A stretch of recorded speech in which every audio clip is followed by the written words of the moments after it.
Hey,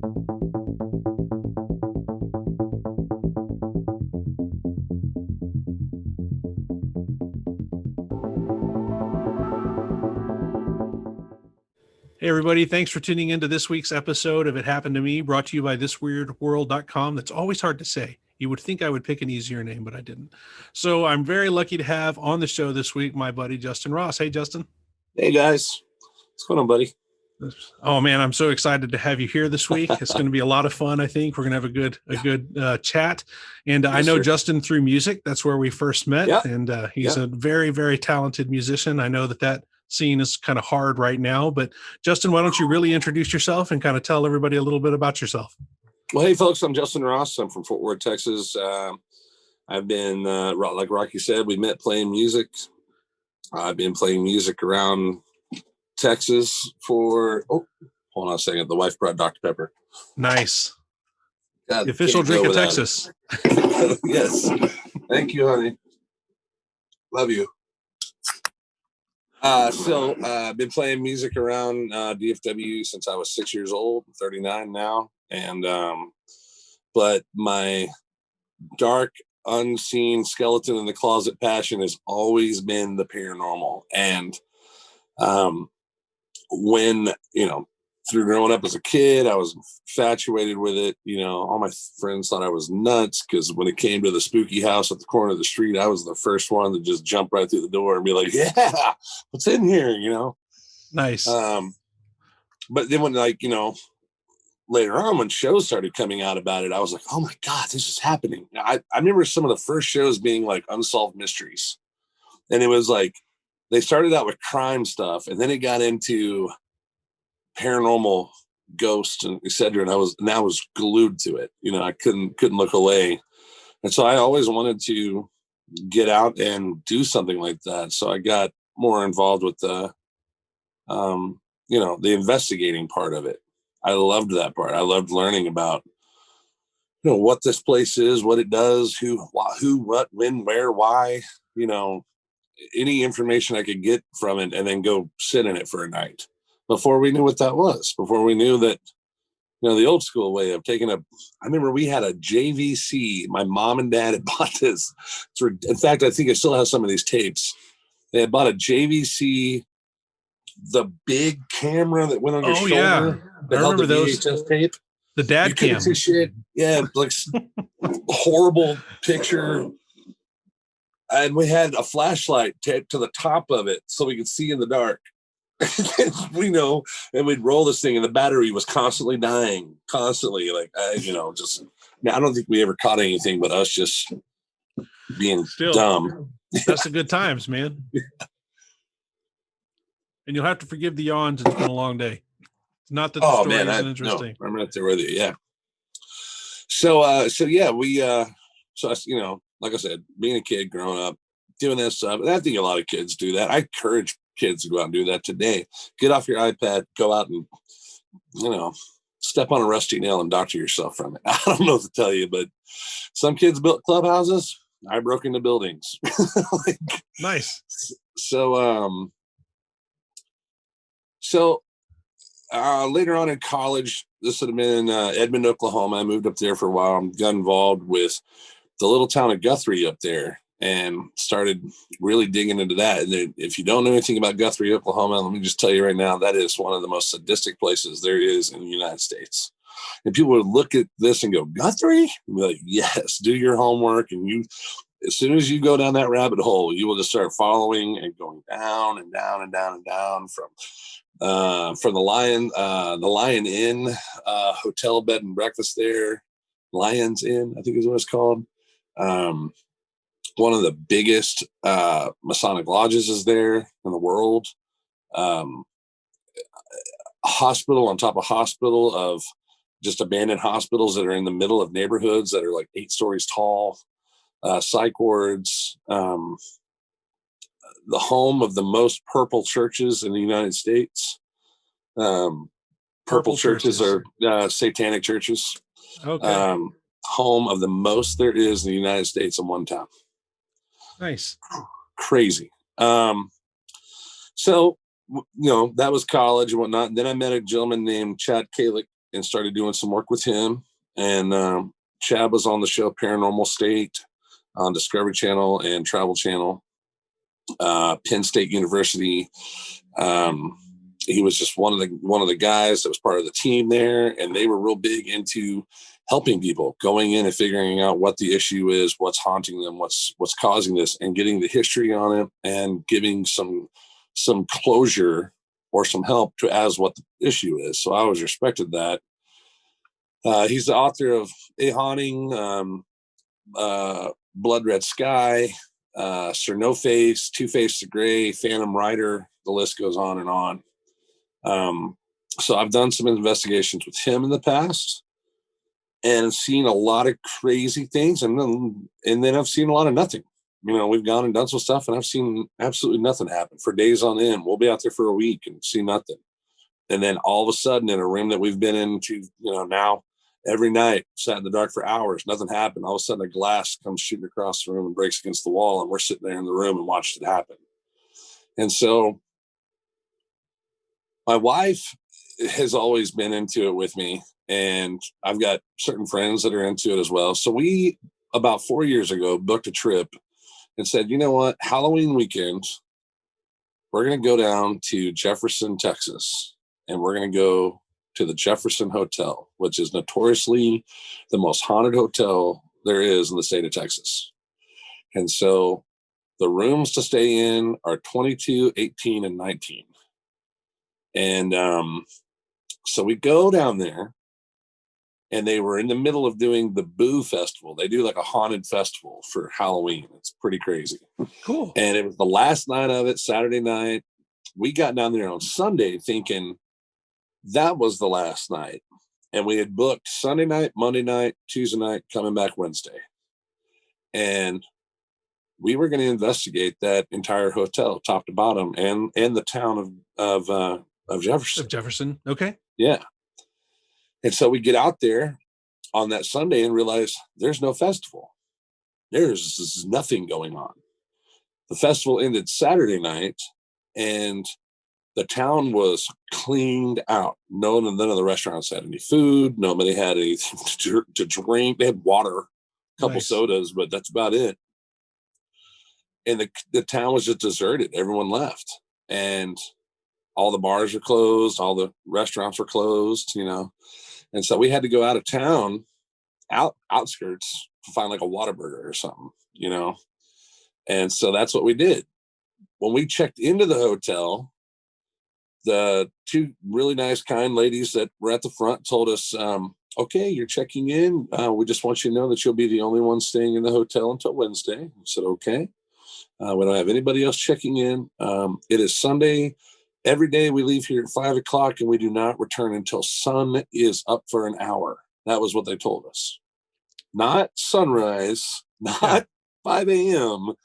We'll come back when that sun is in the sky for an hour and it's lit up plenty, Nice specific instructions. Basically, you're very on your own. direct, right? And we all kind of looked at it, and there's 6 of us, so we all kind of looked at each other like, okay, well, that's odd, And she said, I'm assuming you guys are here to investigate, and we're going to go ahead and leave the doors unlocked for the other rooms, so you'll be able to go in there and investigate. We have surveillance, everything's locked up, so you'll need a key card to get in the front, or passcode to get in the front door.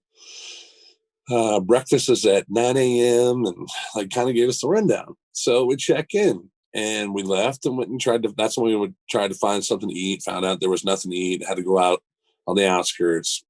And that first night we didn't find anything. We didn't even find a gas station. We were just like, screw it.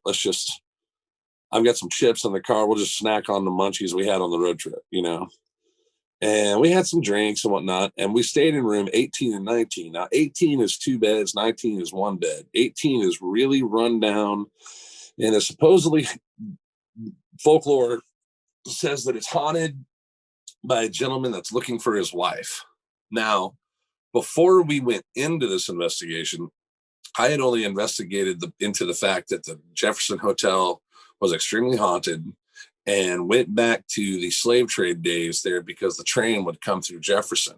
And so there was a lot of slave trade that happened, and there was a lot of shootouts and murders in the street, and the hotel was used to house a lot of on one side the slaves that were being traded and housed the people that were buying it, except buying, in the slave trade. So there was a lot of murder and stuff that went on there, which made the place haunted. To the rooms, I didn't know the story to each individual room. I just knew that 18, 19, and 22 were the most haunted rooms in the hotel. Okay. And so I was like, okay, well, I don't want to know anything about the rooms and why those specific rooms are haunted. Let's just get 18 and 19. Those seem to be the most talked about. These are the rooms, Sure. So my wife, Cherokee, and Jamie, we stayed in room 18. And Icky and Don stayed in room 19. And they're right next door to each other.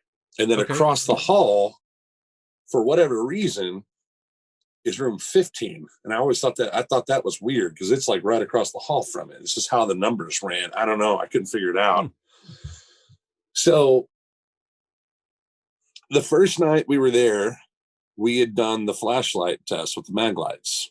Okay. And I had set up several IR GoPros and had them filming, and had 2 in the upstairs hallway, 2 downstairs, 2 in each room, and was changing out the batteries or the cards on them and the batteries religiously, coming by about every hour and a half, changing them out. And not the cards. The cards were 64 gigabyte each, etc. And so the first night we get the mag lights out, brand new in the package, took a knife, cut them open, put batteries in them, and we set them on the table in front of us. So we set one up, and for 45 minutes, and what the trick is you turn it just to where it just turns off. Right. And then in theory, in the paranormal world, if they try and touch it, it'll turn on, or get near it, it'll pull energy and turn it on. And anybody who knows anything about those mag lights, it's not a dim situation. It's either on or off. There's no dimming it on or strobing it like a clicker, Yeah, it's either making connection or it's not.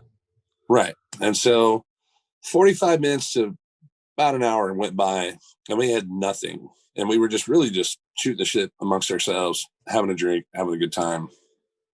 And finally, Icky says, okay, if there's anybody in here with us, there's a flashlight right there on the table. All you got to do is get near it, and it should come on. And instantly that thing popped on. And then I'm sitting there, I'm like, no way. I'm like, okay, I'm going to count down from 3. Can you turn it off? And I counted down from 3, and it turned off. And then I was like, okay, I'm going to start counting upwards. And when I stop counting, I want you to turn it back on. And so I counted up to like 29 and stopped counting, and then it turned on. And then nice. I said, well, you know what? Let's take out the other mag light. Let's set it next to it and see if we can get left and right. Left is yes, right is no, And so we put them together, and we were able to do that. We were able to get the left one to turn on, the right one to turn on, both of them to turn on at the same time, both to turn off. And so this goes on for about an hour or so, a little over an hour. And then it just stopped. And we had asked enough questions where we figured out it was a male in his 20s that was there searching for a family member. We couldn't really figure that part out, but he was searching for like a friend or a family member of some sort. But it was a female. We couldn't tell if it was his wife or if it was kid, or we didn't get that far, and then it stopped because we're just asking so many questions trying to get it to answer. And sometimes it'd take a minute for it to answer, and sometimes it wouldn't. And it was so spot on, Rocky, that it was like, all right, man, I've done this before. Yeah. Like, you might get it a couple times, but you're not going to get it for an hour. You're not going to get a solid hour of running this, You're lucky if you get a dozen questions answered. You're lucky. Right. Yeah. And so it stops. We kind of wind down the night, and we go to bed. And in the middle of the night, I hear the light turns on in our bathroom.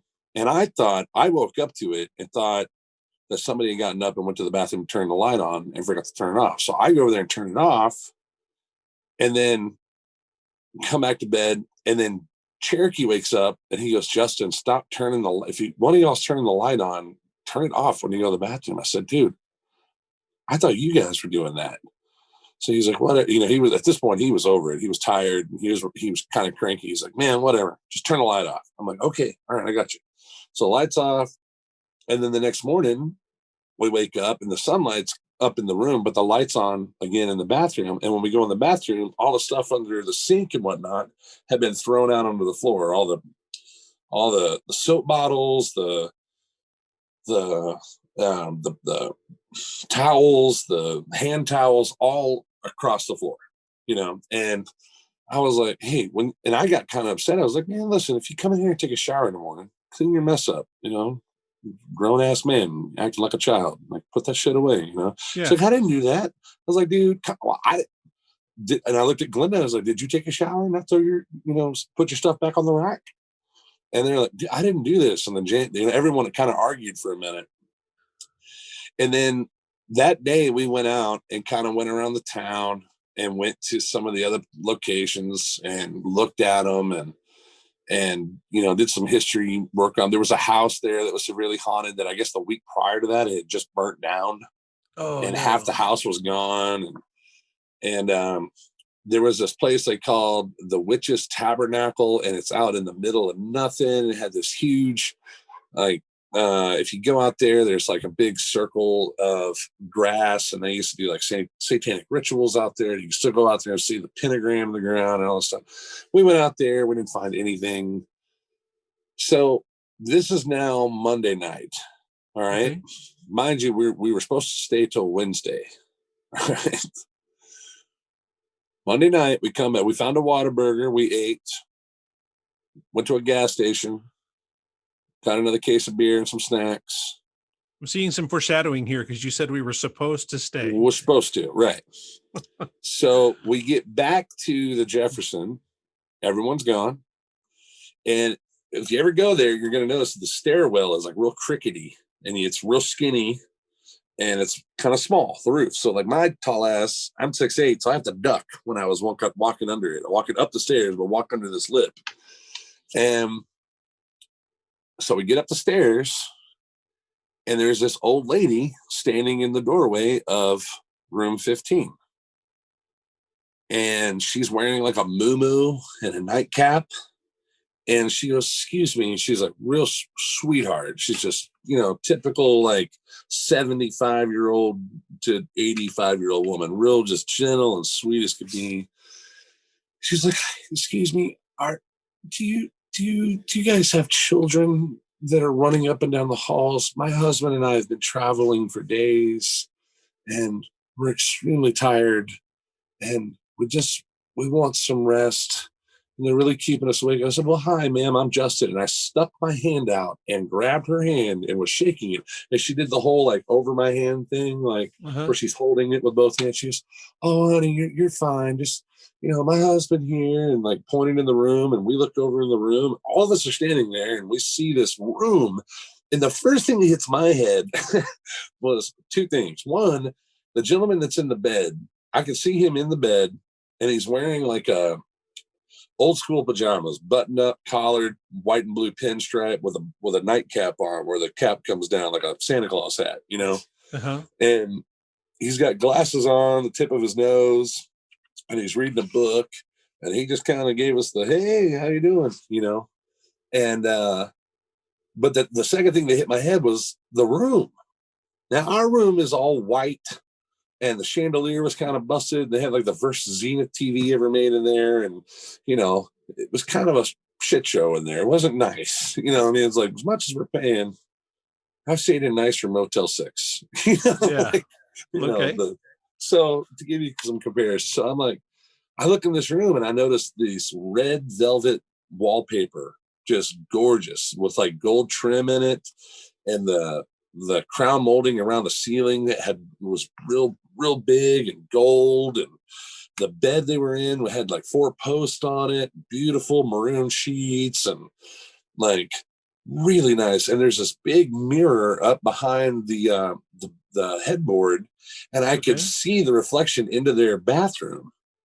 And I noticed this big gigantic porcelain tub, and when I saw that, I was like, damn. we got gypped in our room. Yeah, like, why didn't we get those rooms, right?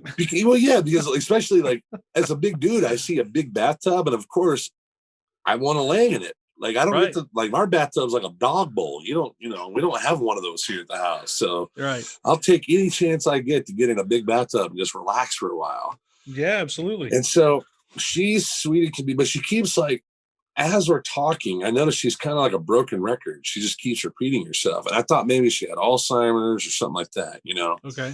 And I said, well, ma'am, I can assure you we don't have any children. It's just the 6 of us staying. We're right here across the hall. I'm in 18 and my friend's here in 19. And if you need anything, you just knock on the door and we'll help you with whatever you need. And we totally just didn't even think about what the people had told us. Like, you're the only one staying here until Wednesday. Uh-huh. So the next morning, we had nothing happen that night. What had happened had already happened and we didn't even know it. So the next morning, I go down to get some coffee and I see a couple of the ladies downstairs that work there. And I said, ma'am, I thought she told us that we were going to be the only ones staying here. And she goes, you are the only one staying here this week until Wednesday. She goes, I said, no, ma'am. A couple checked in last night, I guess. She goes, let me show you the books, and opens up. She goes, we have nobody staying here. What room? And I go, 15. She goes, elderly couple traveling for days. She was in a muumuu. He was in pajamas. I go, yes. She goes, let me show you something. And she takes the room key for 15 and walks us up there, and it walks me up there. And my friends are all getting ready. My wife's getting ready and everything for the day. And she opens the door to room 15 and it is completely gutted. There's a hole probably about 20 foot round in the middle of that floor because the AC unit on top of the building had bust a leak and flooded the room. So they had gutted the room completely of all the wall, the drywall, everything. No bathroom, no red wallpaper, no trim, no bed, just a gigantic hole looking down into the office below that, what used to be the office, with it's getting remodeled. I'm like, at first I'm like, well, this can't be the right room. There's no way this is the right room. And I'm looking like left and right where we're standing. I'm like, no, this is it. And so I open our door and I'm like, guys, you got to come out here and see this. And I think Jamie came out first, then Cherokee, then Glenda, then Icky and Don came out. And I was like, this is the room we saw that lady at last night, right? And everyone's like, yeah, this is it. It was right across the hall. I said, yeah, be my guest. Look in that room. And the pale whiteness on everybody's face, because even my wife, she like hugged her. She was like, well, if you need anything, just being sweet. She just gave her like a small, like half hug. And we realized that we had shook hands with a ghost 100% and hugged one. That's crazy, and man. That is the craziest, most unbelievable thing I've ever been through.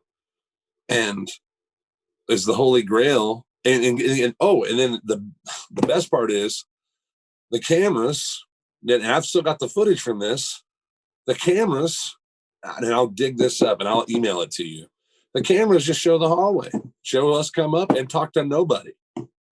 Really? I mean, we got the footage of us walking up the hall, come out the stairwell and stand there and act like, you see us kind of in a line and we're talking and there's nobody there. We're just talking to a doorway. But you see crazy. Us. Now here's the kicker. You get it from one angle, but you don't get it from the other. From the other angle, the camera froze and went, or either that or the battery died, but it stopped filming. Huh. But the door's not open or anything. You guys are just standing there talking to a hallway. You see me like talking to a doorway.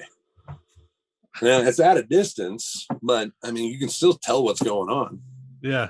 So you see like me come up and then Glenda and then everybody, and they kind of just horseshoe around because our door's here and then across the hall. So we're kind of standing like, like a horseshoe, all talking to her. And nothing, man. And then that, like for Cherokee and Jamie and Icky and Don, that did it for them. They were like, I'm not staying here any longer. Yeah, they're like, we're done. That's it. We're done. We're out. Let's go home. I don't care. I'm out. And of course, we all rode together, and I wanted to stay one more night. I was like, well, if that what's going to happen tonight? Like, yeah, third time's a charm. Let's go. And they're like, no, I don't want to have anything to do with it. Round 3, man. Let's see what happens. Yeah. So we left. We left and we came back to Fort Worth that night. And what's really crazy is that we're all pretty good friends. And ever since that night, we've all kind of dispersed. Except for, all the couples are still together. None of the couples talk to each other. Huh. It's weird. And because before that, we were thicker than thieves, man. We were together every day, doing things together every day. And now we barely talk to each other. Freaked them out. I don't know, man. I don't know if it freaked them out, but I know that for me, that was like Christmas, but well, I'm guessing you haven't ever been back, right? I want to go back anytime. I just haven't had anybody that wanted to go with me. I want to go. I would spend the night in that place by myself and run cameras, because especially now with a little bit more knowledge of what's, how to do some things, I got some tricks I want to try, and I haven't been able to do them.